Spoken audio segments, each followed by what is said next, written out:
ಒಂದು ಅಭ್ಯಾಸ, morning show ನೋಡೋ ಅಭ್ಯಾಸ, ಬಂದು ನೋಡಿದ್ದೀವಿ. ನೋಡಿದವರೆಲ್ಲರೂ ಖುಷಿ ಪಟ್ಟಿದ್ದಾರೆ, ನಮಗೂ ತುಂಬ ಖುಷಿಯಾಗಿದೆ. ನಾನೇನು ಜಾಸ್ತಿ ಹೇಳಲ್ಲ. ಎಲ್ಲ ಕನ್ನಡಿಗರಿಗೆ ಇಡ್ಲಿ ಇಡ್ಲಿ ಅಂತ ಹೇಳ್ತೀನಿ. ಇಡ್ಲಿ ಅಂದ್ರೆ ಏನು ಎಲ್ಲರೂ ಬಂದು ಸಿನಿಮಾ ನೋಡಲಿ.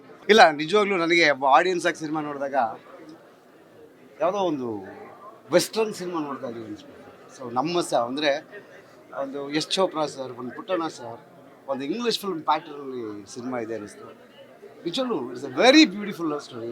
ಇಂಥ ಒಳ್ಳೆ ಲವ್ ಸ್ಟೋರಿನ ನಾವು ಮಾಡಿದ್ದೀವಿ ಅಂತ ಇನ್ನೂ ಒಂದ್ಸರಿ ಜಿಗಿಟ್ಕೋಬೇಕು. ಆ ಥರ ಇದೆ ನಿಜವಾಗ್ಲೂ. It's wonderful. ಆಮೇಲೆ ಆಡಿಯನ್ಸ್ ತುಂಬ ಚೆನ್ನಾಗಿ ಎಂಜಾಯ್ ಮಾಡ್ತಾ ಇದ್ದಾರೆ. ಅದು ನಮಗೆ ನಿಜವಾಗ್ಲೂ ವರ. ನಾವು ಎಲ್ಲೆಲ್ಲಿ ಕಾಮಿಡಿ ಪಂಚ್ಗಳನ್ನು ತಬಲಾ ನಾಡಿ ಅವ್ರನ್ನ ಇಟ್ಕೊಂಡಿರಮ್ಮ ಎಂಜಾಯ್ ಮಾಡಿದ್ರ? ತುಂಬಾ ಚೆನ್ನಾಗಿದೆ. Okay. Comedy is fantastic, photography is fantastic, music is fantastic, performance is fantastic, amazing.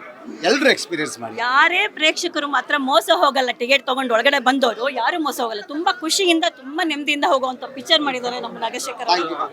ಅರಮನೆ ಆದಂತ ನೆಕ್ಸ್ಟ್ ಇದೆ ಅಲ್ವಾ? ಅರಮನೆ, ಸಂಜು ವೆಡ್ಸ್ಗಿ ಆದ್ಮೇಲೆ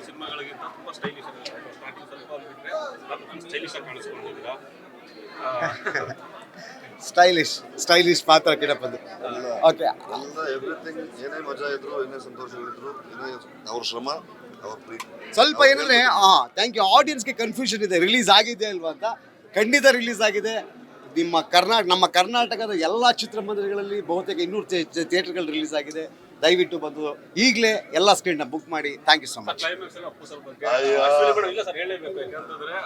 ಅಲ್ಲ, ನಮ್ಮ ಚಿತ್ರರಂಗ ಕಂಡಂತ ಮತ್ತು ನನಗೆ ಗೆಳೆಯನಿಗೆ ತುಂಬಾ ಆತ್ಮೀಯರಾದವರು, ಹಾಗಾಗಿ ಅವರ ರೆಫರೆನ್ಸ್ ತಗೊಂಡಿದ್ದೀವಿ. ನೆನೆಸ್ಕೊಂಡಿದ್ದೀವಿ ಅನ್ನೋದಷ್ಟೇ ಅಲ್ಲ, ಅವರೊಬ್ಬರು ಮಹಾತ್ಮ. ಅಂತ ಮಹಾತ್ಮರನ್ನ ಸ್ಮರಿಸುವುದು ನಮ್ಮ ಧರ್ಮ. ಒಂದು ಅಪ್ಪು ಸರ್ಗೆ ಈ ಸಿನಿಮಾ ಡೆಡಿಕೇಟ್ ಮಾಡಿದ್ದೀವಿ. ಅಪ್ಪು ಸರ್ ನಮಗೆಲ್ಲ ಭಾಳ ಭಾಳ ಆತ್ಮೀಯರು. ಭಾಳ ಅಂದರೆ ನಮಗೆ ಸುದೀಪ್ ಸರ್ ಕಮರ್ಷಿಯಲ್ ಆಗಿ ನಮ್ಮನ್ನು ಬೆಳೆಸಿದ್ರೆ, ಅಪ್ಪು ಸರ್ ನಮ್ಮನ್ನು ಮಾನವೀಯ ದೃಷ್ಟಿಯಿಂದ ಬೆಳೆಸಿದ್ದಾರೆ. ಸೊ ಹಾಗಾಗಿ ಅಂಥ ಮಹಾತ್ಮನ ಹೆಸರನ್ನ ತಗೊಳ್ಳೋದು ನಮ್ಮ ಪುಣ್ಯ. ನಿಜಕ್ಕೂ ವಿ ಆರ್ ಮಿಸ್ಸಿಂಗ್ ಇಟ್.